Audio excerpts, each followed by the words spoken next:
अस्सलाम वालेकुम, मैं हूं रज़ा मेकन। आप देख रहे हैं IRK न्यूज़। आइए जानते हैं आज की कुछ ताज़ा तरीन अपडेट्स सदीक जान साहब से। चार पांच चीज़ों पर बात करनी है। आगाज़ करते हैं कि राना सनौल्ला साहब ने शाहज़ेब खानज़ादा के प्रोग्राम में एक बड़ा एतराफ़ किया है और राना सनौल्ला ने ये कहा है, और वो भी जियो पर बैठकर शाहज़ेब खानज़ादा के प्रोग्राम में बैठकर कि तहरीक इंसाफ के जो मुज़ाकरात हुए हैं हुकूमत के साथ, उसमें तहरीक इंसाफ के वफ़द ने जब भी बात की है तो पहले ये बात कही है कि हमारे बेगुनाह सियासी कैदियों को, इमरान खान के वर्कर्स को, कारकुनान को, तहरीक इंसाफ के वर्कर्स को पहले छोड़ा जाए और फिर इमरान खान को रिहा किया जाए। और राना सनौल्ला ने कहा कि हमें फेयर बात करनी चाहिए कि तहरीक इंसाफ ने जब भी बात की है पहले अपने वर्कर्स की बात की है, फिर इमरान खान की बात की है, और तहरीक इंसाफ को इमरान खान की जानिब से इंस्ट्रक्शंस भी यही हैं। ये बहुत बड़ा एतराफ़ है राना सनौल्ला की जानिब से। इस पर अप्रिशिएट भी करना चाहिए राना सनौल्ला को, क्योंकि ये वो चीज़ है जो तहरीक इंसाफ के ख़िलाफ़ पूरा हुकूमती और हुकूमत के अलावा जहाँ से प्रोपेगेंडा चैनलों पे भेजा जाता है, ये सब के लिए एक सेटबैक है। सब के लिए एक, यानी उनके पूरे नैरेटिव को वाड़ के रख दिया है इस बयान ने, जो ये कहते थे कि PTI जो है वो इमरान खान की रिहाई की बात कर रही है लेकिन वर्कर्स की रिहाई की बात नहीं कर रही। अब राना सनौल्ला ये एतराफ़ कर रहे हैं कि तहरीक इंसाफ की जानिब से जो इमरान खान की हिदायत हैं उसमें पहला उनका जो मुतालबा है वो आम वर्कर्स की रिहाई है और फिर इमरान खान की रिहाई है। उसके अलावा एक चीज़ और, वो ये है कि जो रियासत पाकिस्तान के तर्जमान हैं मुनीफ फारूक साहब, आपको पता है कि मुनीफ फारूक साहब सबसे ज़्यादा रियासत पाकिस्तान के फ़ैसले जो तहरीक इंसाफ और इमरान खान के ख़िलाफ़ हैं उसकी ख़बरें मुनीफ फारूक साहब देते हैं और दुरुस्त ख़बरें देते हैं। ये गलत ख़बरें नहीं देते, ये ख़बरें दुरुस्त देते हैं। जो इनको बताया जाता है ये वही बताते हैं, और कभी एक भी खबर मुनीफ फारूक साहब वो नहीं देंगे जो पाकिस्तान को आगे ले जाने वाली हो, जो कोई अवाम के हक़ में हो, जो पाकिस्तान के हक़ में हो, बल्कि ये 100% जो ख़बरें ब्रेक करते हैं वो एंटी इमरान खान, जो इस्टेब्लिशमेंट की पॉलिसीज़ हैं, जो वो क्या करने जा रहे हैं इमरान खान के ख़िलाफ़, वो चीज़ें ये बयान करते हैं। तो वो ये कह रहे हैं जो उनको बताया गया इस्टेब्लिशमेंट की जानिब से, उस पर मुनीफ फारूक कहते हैं कि अगर ट्रंप ने इमरान खान के हवाले से दबाव डाला तो रियासत पाकिस्तान की जानिब से इमरान खान से नरमी नहीं बल्कि मज़ीद सख्ती की जाएगी। अच्छा, ये बात किसी सूरत भी नहीं मानी जा सकती। पाकिस्तान की अमेरिका के सामने क्या हैसियत है इन चोरों, डाकुओं, लुटेरों की जो इस वक्त पाकिस्तान के ऊपर मुसल्लत हैं। वो ख़ुद अपनी ज़बान से कह चुके हैं कि बेगर्स कांट बी चूज़र्स, और वो कह चुके हैं कि हम वेंटिलेटर पर हैं और ये अमेरिका के लगाए हुए वेंटिलेटर और ड्रिप हैं। जिस दिन उन्होंने वेंटिलेटर बंद किया तो हम वैसे कौम पूरा पाकिस्तान फौत हो जाएगा, मर जाएगा, पाकिस्तान की डेथ हो जाएगी। ये बात ख़ुद ये चोर, डाकू, लुटेरे कह चुके हैं, तो लिहाजा ये बात मुनीफ फारूक साहब की नहीं मानी जा सकती। उसी प्रोग्राम में आसमा शराजी साहिबा साथ थी। वो ये कहती हैं कि शहबाज शरीफ जब कहते हैं कि मेरे दिल में वसवसे आ रहे हैं तो ये खामखा के वसवसे नहीं हैं।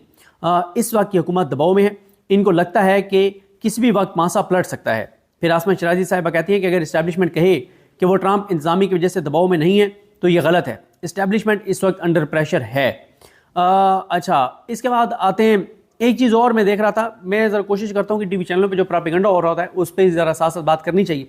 टीवी चैनल्स पे प्रोपेगेंडा किया जा रहा है कि तहरीक इंसाफ की जो मुज़ाकराती कमेटी है वो कहती है कि हमें इमरान खान से मिलवाया जाए, ये बार बार इमरान खान से मिलना चाहते हैं, ये हर फैसला इमरान खान से पूछ के करना चाहते हैं क्योंकि तहरीक इंसाफ के फैसले इमरान खान करता है। इसमें एक बहुत बड़ा एतराफ़ भी है। तहरीक इंसाफ वाहिद जमात है इस वक्त पाकिस्तान की बड़ी जमातों में से जिसके फैसले PTI का लीडर इमरान खान करता है, वरना नून लीग के फैसले नवाज शरीफ और शहबाज शरीफ नहीं करते, मरीम नवाज नहीं करती, बल्कि कहाँ होते हैं वो आपको भी पता है। जरदारी, पीपल्स पार्टी के फैसले जरदारी और उनका बेटा बिलावल नहीं करता, यानी बिलावल और उसका बाप जरदारी नहीं करते, बल्कि कहाँ होते हैं वो आपको भी पता है, मुझे भी पता है। तो पीपल्स पार्टी और नून लीग की हैसियत और औकात ये है कि इनके फैसले इनकी अपनी जमातें और इनके लीडर नहीं कर सकते, उनके हाथ में नहीं है। तहरीक इंसाफ वो वाहिद जमात है जिसके फैसले पाकिस्तान के अंदर होते हैं, उनकी अपनी जमात के अंदर होते हैं और उनका लीडर इमरान खान करता है। तहरीक इंसाफ के फैसले कहीं और नहीं होते। कहीं और फैसले जो हैं वो नून लीग और पीपल्स पार्टी के होते हैं। नवाज शरीफ को बेचारे को पता ही नहीं होता कि कौन सी कानून साजी हो रही है, कौन सा बिल है, उसको गाड़ी में वहाँ से डाला जाता है, यहाँ आके और अंगूठा लगवा दिया जाता है, ठप्पा लगवा दिया जाता है, साइन करवा लिए जाते हैं, वोट डलवा दिया जाता है। बस इस हद तक मियाँ साहब के पास इख्तियार रह गया है। और मियाँ साहब के हवाले से दो और स्टोरीज़ हैं, वो अलग वीडियो करूँगा। मियाँ साहब के हवाले से दो अखबारात में स्टोरीज़ लगी हैं, उनमें क्या है वो अलग से बात करेंगे। तो बहरहाल ये तो है, और इसीलिए इमरान खान साहब ने जो शहबाज शरीफ साहब को अर्दली कहा है उसमें मैंने पिछले तो एक सिर्फ जुमला बताया था, अब इस पे आपको पता है कि फिर ढूंढने वाले तो चीज़ें निकाल लेते हैं। तो अहमद वड़ाई साहब ने BBC का एक निकाला आर्टिकल जिसमें अर्दली का बताया गया था कि अर्दली किसको कहते हैं, اور ساتھ انہوں نے ریختہ سے ہمارے دوست ہیں سید مستجاب حسن، انہوں نے اور طارق متین صاحب نے بھی، انہوں نے بھی ریختہ سے وہ لگایا ہوا تھا کہ اردلی کا کیا مطلب ہے۔ اس وقت پورے پاکستان کے اندر اردلی ہوا ہے۔ اب اردلی کا بی بی سی نے کیا لکھا ہے؟ بی بی سی کہتا ہے کہ بیٹ مین یا اردلی کی اصطلاح کا مطلب زیادہ تر اردو اور انگریزی لغات میں یوں نکلا: برطانوی افسر کی خدمت گزاری اور حکم بجا لانے پر مامور فوجی۔ گویا یہ طے ہو گیا کہ اردلی رکھنے کی روایت برطانوی اور نو آبادیاتی ہے۔ برطانوی افسر کا اردلی پر کتنا دار و مدار ہوتا تھا، اس کا ایک تاریخی پھر انہیں ثبوت لکھا، خیر اس میں نہیں جاتے، آگے آتے ہیں ہم۔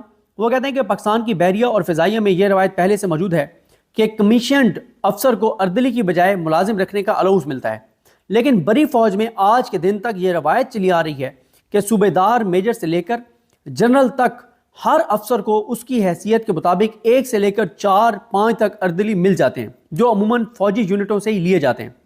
بلکہ صاحب اور اردلی کا رشتہ ملٹری اکیڈمی سے شروع ہو جاتا ہے، جہاں پر 4 کیڈٹس کو ایک اردلی ملتا ہے۔ بنیادی طور پر اردلی کا کام ہے کہ اب آ جائیں کیوں عمران خان نے شباشی کو اردلی کہا ہے۔ عمران خان کا کیا، وہ شہباز گل صاحب نے صحیح کہا ہے، کیا سینس آف ہیومر ہے عمران خان کا۔ اب آپ دیکھیں نا کہ عمران خان نے ایک لفظ یوز کیا ہے اور پورے پاکستان کا نیریٹو بن گیا، پورے پاکستان میں اردلی ہو گیا، جیسے ہو گیا تھا نا، اردلی ہو گیا۔ بی بی سی لکھتا ہے کہ بنیادی طور پر اردلی کا کام ہے کہ صاحب کی وردی کو صاف ستھرا اور اکڑا ہوا رکھے۔ شہباز شریف کو کہا ہے عمران خان نے اردلی، اور اردلی کی تعریف بی بی سی کہتا ہے کہ بنیادی طور پر اردلی کا کام ہے کہ صاحب کی وردی کو صاف ستھرا اور اکڑا ہوا رکھے اور جوتے چمکاتا رہے، کیونکہ صاحب کو اگر پریڈ کی سلامی کے لیے پہنچنا ہے تو انہیں آرائشی وردی پہننا پڑتی ہے۔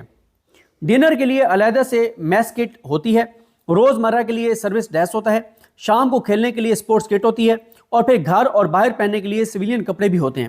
سب کا خیال رکھنے کی ذمہ داری ہے اردلی کی، لیکن عملاً اردلی باورچی، سودا سلف لانے یا ڈرائیور کے فرائض بھی سر انجام دیتا ہے۔ اردلی اور صاحب کا رشتہ زندگی بھر کا بھی ہو سکتا ہے اور چند برس کا بھی، اس کا دار و مدار دونوں کی طبیعت ملنے پر ہے۔ اس لیے یہ نون لیگ کے عامی تجزیہ کار کہتے ہیں نا کہ اسٹیبلشمنٹ کو شباشی جیسا وفادار نہیں مل سکتا، اور پھر نجم سیٹھی صاحب کہتے ہیں کہ اسٹیبلشمنٹ کو شباشی سے زیادہ اس وقت مریم نواز پسند ہے۔ آگے بی بی سی لکھتا ہے کہ ایسا بھی ہوتا ہے کہ ریٹائر ہونے کے بعد بعض افسر اپنے سابقہ یونٹ کے حاضر سروس کمانڈار سے 1-2 آدمی عارضی طور پر بطور اردلی منگواتے رہتے ہیں، لیکن یہ سب ہوتا بھی ہے تو نہایت خاموشی سے، کیونکہ عادت جاتے جاتے ہی جاتی ہے۔ اب آ جائیں اس پہ کہ اردلی کا یہ جو ریختہ ہے وہ کیا لکھتا ہے۔ ریختہ کہتا ہے کہ اردلی کا مطلب ہے سواری کے ساتھ چلنے یا رہنے والے سپاہیوں یا محافظوں کی جماعت جو باڈی گارڈ ہوتے ہیں، کسی حاکم کا چپڑاسی، پیش خدمت یا پیادہ، کسی حاکم کا چپڑاسی، پیش خدمت یا پیادہ، کسی حاکم کا حکم احکام لانے لے جانے والا ملازم، پیدل ہو یا سوار۔ یار کمال، عمران خان نے نا ایک لفظ کے اندر نا پوری، مطلب اس سے بہتر احاطہ نہیں ہو سکتا تھا۔ پچھلی جو آپ نے تعریف سنی کہ صاحب کے بوٹ پالش کرنے ہیں، صاحب کی وردی کا خیال رکھنا ہے، صاحب کے آگے پیچھے رہنا ہے، اور یہ صاحب کا پیغام، یہ بھی نجم سیٹھی صاحب نے کہا تھا نا کہ شباشی تو وہی کرتے ہیں جو ان کو کہا جاتا ہے، وہ خود کوئی فیصلہ نہیں کرتے، نجم سیٹھی نے کہا ہے شباشی وہی کرتے ہیں جو ان کو پیغام دیا جاتا ہے، اور کوئی چیز شباشی کے ہاتھ نہیں ہے، شباشی وہی کرتے ہیں جو ان کو پیغام دیا جاتا ہے۔ تو یہاں پہ دوبارہ سنیں، کسی حاکم کا حکم احکام لانے لے جانے والا ملازم، پیدل یا سوار۔